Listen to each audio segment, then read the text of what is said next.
படைத்தவன் மேல் பழியும் இல்லை, பசித்தவன் மேல் பாவம் இல்லை. கிடைத்தவர்கள் பிரித்து கொண்டார், உழைத்தவர்கள் தெருவில் நின்றார்.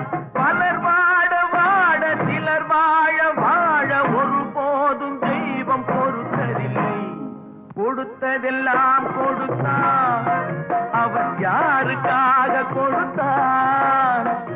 ஒருத்தருக்கா கொடுத்தான் இல்லை.